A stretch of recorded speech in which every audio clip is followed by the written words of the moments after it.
നമസ്കാരം. മണിപ്പൂരിലെ സംഘർഷം രാജ്യമാകെ ചർച്ചയായതാണ്. അതിനുശേഷം BJPക്കെതിരെ വലിയ ആരോപണങ്ങളും ഉണ്ടായി. പല BJP നേതാക്കളും മണിപ്പൂരിലേക്ക് പോകാൻ പോലും ഭയന്നു. ഇതിനിടയിലും ആ ദൗത്യമേറ്റെടുത്ത കേന്ദ്രമന്ത്രിയാണ് സുരേഷ് ഗോപി. കഴിഞ്ഞ ദിവസം ഔദ്യോഗിക പരിപാടികളുമായി മണിപ്പൂരിലായിരുന്നു അദ്ദേഹം. ആശുപത്രിയിലടക്കമെത്തി സാധാരണക്കാരെ കണ്ട സുരേഷ് ഗോപി അവിടെ നടത്തിയ ഇടപെടലുകൾ സോഷ്യൽ മീഡിയയിൽ ഇപ്പോൾ ചർച്ചയാണ്. പാർലമെന്റ് സമ്മേളനത്തിലും സജീവമായിരുന്നു അദ്ദേഹം. മണിപ്പൂരിൽ വിനോദസഞ്ചാര പദ്ധതികളുടെ നടത്തിപ്പുമായിട്ടായിരുന്നു യാത്ര. ആ സംസ്ഥാനത്തെ വീണ്ടും മുഖ്യധാരയിലേക്ക് കൊണ്ടുവരാൻ നടത്തിയ സന്ദർശനമായിരുന്നു അത്. സർക്കാർ പദ്ധതികളുമായി അങ്ങോട്ട് പോകാൻ പലരും മടിക്കുമ്പോഴാണ് ആക്ഷൻ ഹീറോയുടെ ഈ യാത്ര. മണിപ്പൂരിലെ വികസന പദ്ധതികളും ടൂറിസം സാധ്യതകളും അവലോകനം ചെയ്യാനും സർക്കാർ പദ്ധതികളുടെ നടത്തിപ്പ് വിലയിരുത്തുന്നതിനുമായി സുരേഷ് ഗോപി ബിഷ്ണുപൂർ ജില്ല വെള്ളിയാഴ്ച സന്ദർശിച്ചു. പൊതുജനങ്ങളുമായി സംവദിക്കാൻ ആശുപത്രിയിൽ പോലും എത്തുകയായിരുന്നു അദ്ദേഹം. മണിപ്പൂരിലെ കലാപം അറുതിയായി എന്ന സന്ദേശം പൊതുജനങ്ങൾക്ക് പോലും പകർന്നു നൽകാൻ ഇതിലൂടെ സുരേഷ് ഗോപിക്ക് കഴിഞ്ഞു. ഇത്തരത്തിലെ ഉത്തരവാദിത്തങ്ങൾ സുരേഷ് ഗോപി ഇനി കൂടുതലായി ഏറ്റെടുക്കും. മണിപ്പൂരിലെ ഇടപെടൽ ദേശീയ തലത്തിൽ തന്നെ ഏറെ ചർച്ചയായിട്ടുണ്ട്. സാധാരണക്കാരിൽ സാധാരണക്കാരനെ പോലെ പരമാവധി സുരക്ഷ കുറച്ചുകൊണ്ടായിരുന്നു പൊതുജനങ്ങളിലേക്കുള്ള സുരേഷ് ഗോപിയുടെ ഇറങ്ങിച്ചെല്ലൽ.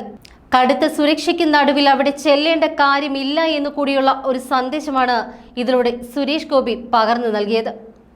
അങ്ങനെ വടക്ക് കിഴക്കൻ സംസ്ഥാനത്തെ കീഴടക്കിക്കൊണ്ട് കേന്ദ്ര സർക്കാർ പ്രതിച്ഛായ ഉയർത്തുന്നതിനിടെയാണ് സുരേഷ് ഗോപിയെ കാണാനില്ല എന്നും ഒളിവിൽ പോയി എന്നെല്ലാം ഇവിടുത്തെ ആളുകൾ പ്രചരിപ്പിക്കുന്നത്.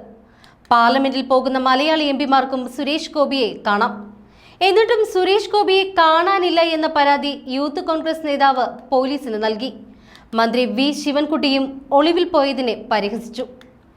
മണിപ്പൂരിൽ ആശുപത്രിയിലുള്ള കുട്ടിയോട് പോലും ഹിന്ദിയിൽ സംസാരിക്കുന്ന കേന്ദ്രമന്ത്രി സോഷ്യൽ മീഡിയയിൽ ഇപ്പോൾ വൈറലാണ്. മണിപ്പൂരിലെ പ്രത്യേക സാഹചര്യത്തിലാണ് ഇത് ദേശീയ തലത്തിൽ ചർച്ചയാകുന്നത്. ഇത്തരം ഔദ്യോഗിക ഉത്തരവാദിത്തം ഉള്ളതുകൊണ്ടാണ് സുരേഷ് ഗോപി കേരളത്തിലേക്ക് വരാത്തത് എന്നാണ് ഔദ്യോഗികമായി ലഭിക്കുന്ന വിശദീകരണം. സിനിമ ഷൂട്ടിംഗ് തിരക്കുകൾ തീർന്നതോടുകൂടിയാണ് ഭരണകാര്യങ്ങളിലേക്ക് കൂടുതൽ ശ്രദ്ധ സുരേഷ് ഗോപി കേന്ദ്രീകരിക്കുന്നത്. വിവാദ വിഷയങ്ങളിൽ പ്രതികരണം ഒഴിവാക്കാനും സുരേഷ് ഗോപി ആഗ്രഹിക്കുന്നുണ്ട്. ടൂറിസം മേഖലയിൽ ഉൾപ്പെടെ വിവിധ വികസന നേട്ടങ്ങൾക്കായുള്ള നല്ല മണിപ്പൂരിന്റെ ഭാവിക്കായുള്ള സന്ദർശനത്തിന്റെ ഭാഗമായിരുന്നു സുരേഷ് ഗോപിയുടെ ഈ യാത്ര. ഛത്തീസ്ഗഡിൽ മലയാളി കന്യാസ്ത്രീകളെ അറസ്റ്റ് ചെയ്തതിലും ഒഡീഷയിൽ കന്യാസ്ത്രീകളും മലയാളി വൈദികനും ആക്രമിക്കപ്പെട്ടതിലും കേന്ദ്രമന്ത്രി സുരേഷ് ഗോപിയിൽ നിന്നും പ്രതികരണങ്ങൾ വരാത്തതിനെ തുടർന്ന് നിരവധി വിമർശനങ്ങളായിരുന്നു വിവിധ കോണുകളിൽ നിന്നും ഉയർന്നു വന്നത്. സുരേഷ് ഗോപിയെ കാണാനില്ല എന്ന് പറഞ്ഞ് സമൂഹ മാധ്യമത്തിലടക്കം ട്രോളുകൾ വരെ പ്രത്യക്ഷപ്പെട്ടു.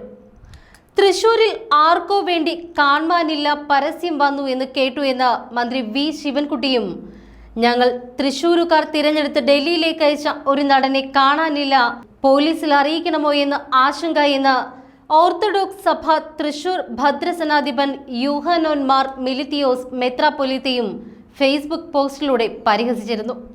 ഇപ്പോഴിതാ ഇവർക്കെല്ലാമുള്ള മറുപടിയുമായിട്ടാണ് സുരേഷ് ഗോപിയുടെ വാർത്തകൾ സോഷ്യൽ മീഡിയ ചർച്ചയാക്കുന്നത്.